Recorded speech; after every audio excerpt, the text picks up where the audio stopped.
Brenden, welcome to the show. Thanks, Carter. Glad to be here. Yeah, we're excited for you. And tell us a little bit about yourself, like where you're from. Yeah, so I'm originally from Florida, grew up there, and then moved out to Utah with my family, and I've been here since. I've been into AI pretty much for over a year now. I got started with the AI SEO kind of side of things, and when that was big, and so I started an agency and grew that, and have been running AI SEO for some companies, and now I'm here with Certified AI Partners. So. Yeah, no, it's been awesome. So you have about a year experience doing the AI SEO stuff, and then about 2 months ago we decided to partner up with James, three of us, form Certified AI Partners, and it's been great. It's been good so far. And you've also, apart from the SEO stuff, you've also done some fractional work for some companies, right? Yep, correct.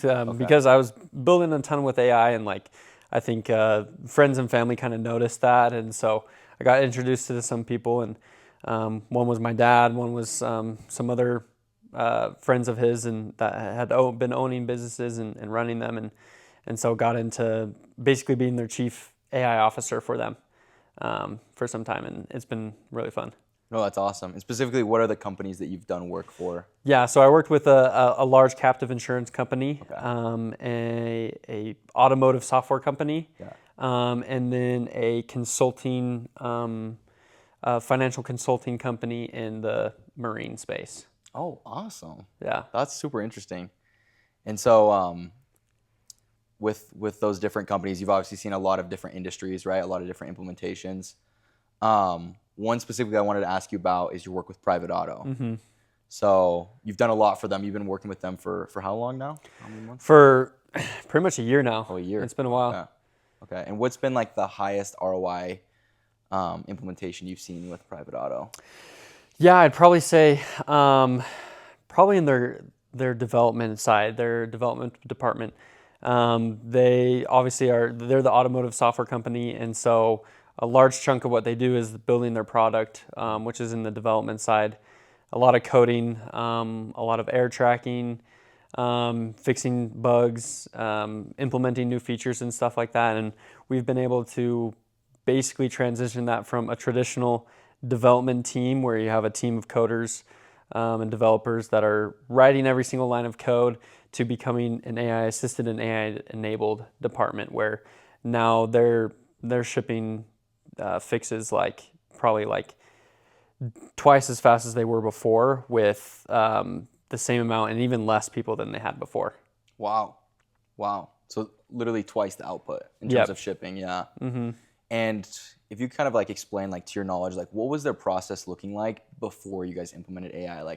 How was it kind of going through the PR reviews and Yeah, so I mean, they have a product team and a development team, and the product team basically comes up with the new features that need to be made. They build the designs, and then they put those into tickets, and they use a software called Jira to track all those tickets.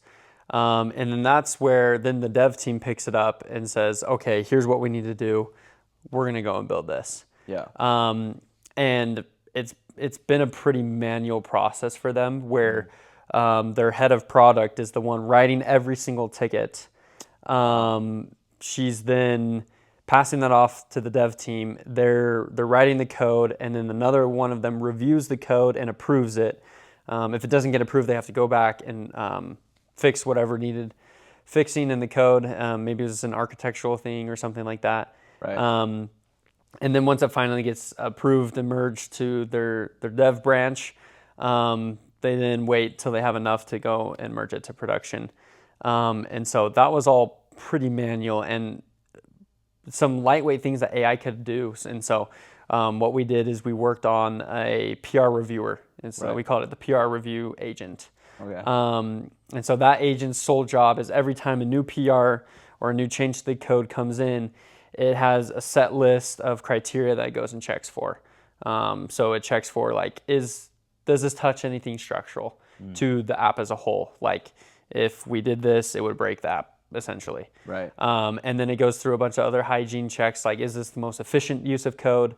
Can it be done in less lines of code? And basically generates a huge report and then comments that on the PR. Right. And then it can automatically approve it and merge it if it passes everything.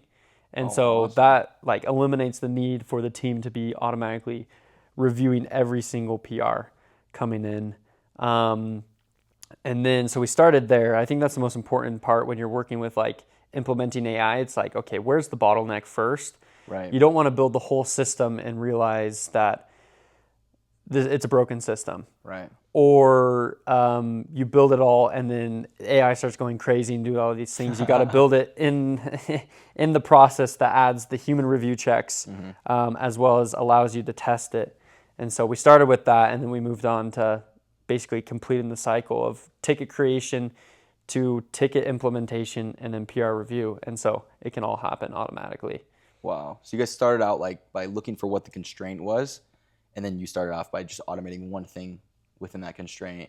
Yep. And then from there you could identify other constraints and then add to it, so that now, like, I mean, a lot of the process is automated with the dev team. And like you said, they're able to do 2 times the output, right? Yeah. And so how do you think this process of like looking for the straight or the constraint, how do you think that applies to other companies as well? In terms of if other companies want to implement AI, do the same thing, like how does that apply to them? Yeah, I think one thing, like nowadays everybody talks about AI replacing your sales team or AI replacing this and that. And in the case here, it may sound like we replaced the development department. And no, that's not true. We just created the things that were lightweight, that were repetitive, and didn't require an engineer level expertise to do. We completely automated that. And so now the dev team works on things that are like higher ticket, touch a lot more things. They can focus on the bigger problems, like building out brand new features that are massive and like are interconnected to lots of things, whereas the little things just get completely knocked out. Yeah. And so I think looking at companies as a whole, coming in and looking at their processes and systems, it's kind of the same thing. Like, we're not replacing your departments. We're not replacing your sales team. We're not replacing your accounting team, for example. We're helping them, and we're giving them their time back so they can focus on the things that are most valuable to the company as a whole. Right, the things that are going to move the needle. Correct. Drive more revenue, improve client relationships, right? Mm-hmm. I think that's super valuable. And this is a perfect case study because, I mean, I'm guessing they didn't fire any of the dev team, right? They're still in the existing dev team, but they're just twice as efficient. Yep, exactly. Which is amazing. And you had mentioned in the past some other work with like customer tickets, right, and customer support. Kind of walk me through like what their processes were with that. Yeah, I think this is one that's pretty exciting to me. Is their customer support with a product and an app. They obviously got a lot of tickets coming in of people needing help, or there's issues or something that they're not able to resolve, and they needed actual human intervention to go in. One of the things is like verification, like to get verified on their app to then be able to show up as a verified seller or a verified buyer. That creates trust on their platform. Right. And a lot of times that process, like, people have issues with the verification and they need human review for that. And so they had all these tickets coming in, and we learned 2 things. One, if they had better documentation, they would answer 90% of all the tickets coming in. So 90% of the things that were like causing issues or needing human review didn't even need to be there, just based on better documentation. Wow. And then the second thing was we could essentially, instead of having to have someone on call all the time, like they had one employee that basically, no matter what day it was, holiday, after hours, there's someone on call ready to answer any issues coming up. Is we could actually create an AI assistant that could answer those before it gets to the human review. Oh, wow. And therefore eliminating a ton more time on the customer support side of things to allow those people to actually focus on the things that actually were priority, whereas we could just eliminate a lot of the tickets coming in before they had even hit the inbox. Right, so you found out through your analysis that most of the tickets coming in honestly didn't even need human review. Like, they were so simple. They, like you said, documentation, like an AI agent could answer it. And what did you guys do to implement solutions, or what are you guys trying to do? Yeah, so there's a ton of off-the-shelf solutions to customer support where, hey, you connect your knowledge base and then boom, you get an AI assistant built for you right then and there. And we found that those just weren't effective enough because they have very limited knowledge about your product. Ultimately, you know your product and your company better than anything else. And so our first approach was, okay, we need to build a second brain of the company. Yeah. And so what we're able to do is create this master brain where we pull in the production code, so basically what the app is currently. We pull in all their internal meetings, their tickets with previous customers, their sales transcripts, basically all the company information. They use Slack, so we pull Slack and we basically distill all that knowledge down into, okay, what is private auto? Right. We use the code, we use their internal meetings, and then they use a lot of vendors and stuff to provide the services that they provide. Right. And they have a lot of legal stuff with like DMVs and stuff like that. So we pull all that information into one brain, and then that becomes what writes the help articles. Okay. And so now the help articles are actually based on what the company currently is, and they update automatically. Oh, wow. On a weekly basis. So it's based on what the company currently is, not versus what we wrote in the article 2 years ago. Right. Because a lot of times processes change. Even like a user onboarding flow may change in 2 years. Even legal things change. Yeah, right? legal things like DMVs, they're constantly changing what requirements they have for buying and selling a car privately. Right. And so now the brain is up to date, and you can never get that with an off-the-shelf like AI assistant that runs your chatbot or your help articles.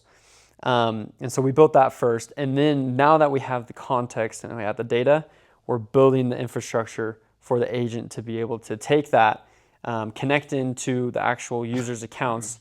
So like if a customer needs help with verification, we have an AI agent that understands how everything works. Yeah. And then now we just have to give it the tools to go in, okay, here, unlock your account, or here, reset your account right here.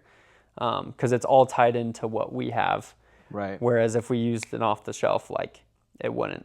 We wouldn't be able to give it the capabilities to understand our company and operate our company. Right. Like if you just installed like a pre-built chatbot, for example, or like, one of the SaaS solutions, like, yeah, you wouldn't be able to do this. Yeah, no. Yeah. Wow. That's super interesting. That's a really cool solution.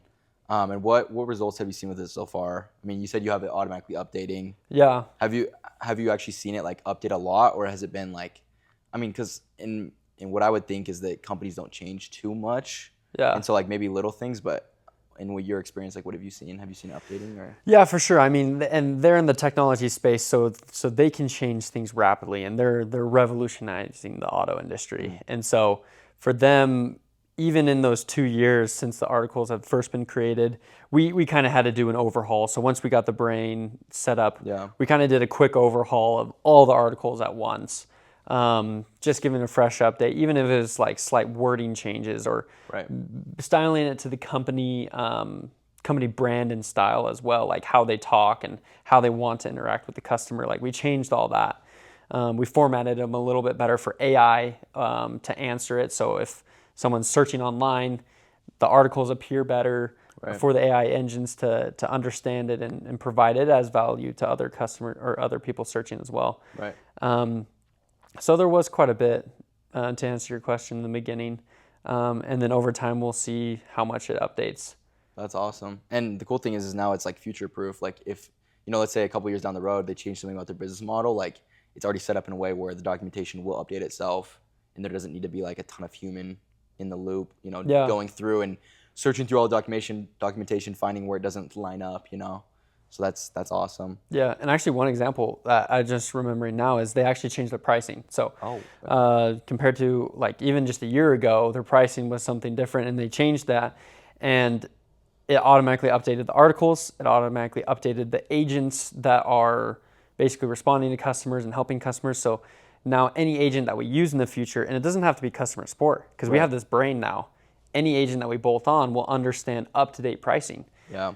So that was a quick update that wouldn't have happened had we been doing it the old way. Yeah. No, that's awesome. That's really cool. Yeah. Another thing you mentioned is sales, that you guys are implementing AI in there. What have you seen? Yeah. So with sales, I mean, I think this is pretty generic across like any company. You're gonna have a sales team. You're gonna have a way of basically getting more customers. Yeah.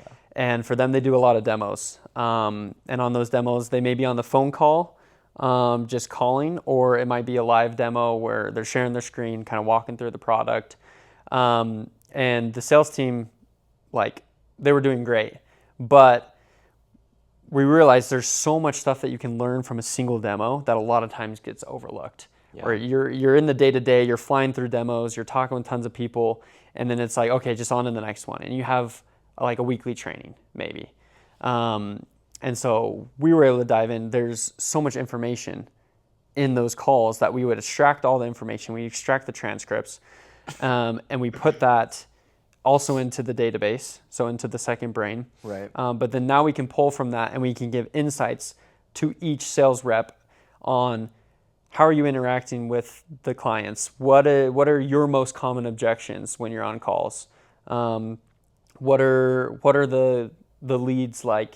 What are their pain points? What are they talking about? Right. What features of the product do they like most, or do they think are most enticing?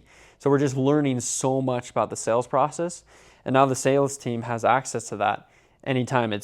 It's connected into their CRM. They use Close CRM, and so it has summaries after every call, kind of highlighting the needs and pain points of the client, and then what they can do to reach out to them. And then it's all being fed in. So now, like on weekly sales trainings, they know exactly what they want to talk on, because over the past week, people had objections to, I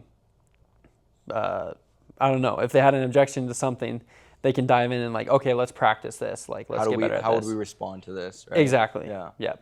Oh, that's so cool.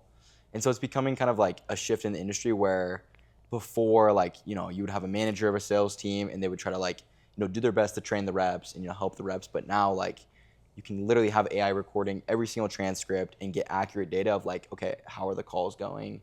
Specifically on each call, like, what are the objections that came up? And like, it's not coming from memory, like it's coming from an actual recording. Yep. Right. Correct. And so have you seen performance increases? Like, do you think it's helping them in terms of like their closing rates and like how they're doing as a sales team? Yeah, totally. The CRO for the company, like, he's like the sales manager. Yeah. He's loved this. Like, it's changed his way, because before he was manually doing that. He was manually listening to calls, watching demos to see like, okay, how's the sales team doing? Right. And he's balancing that with the numbers. So he's looking at the numbers and everything. Now we can present what's happening in those meetings, what they should practice on, and how that will lead to increased numbers, increased revenue, increased conversion rate, stuff like that. Right. No, I'm sure it's great to hear that he loves it, but I'm sure, it's super helpful. Honestly, any company with sales operations, like, if they're not implementing AI in this way, like, they're behind. Like, the fact that you have the opportunity to record everything, analyze everything is huge.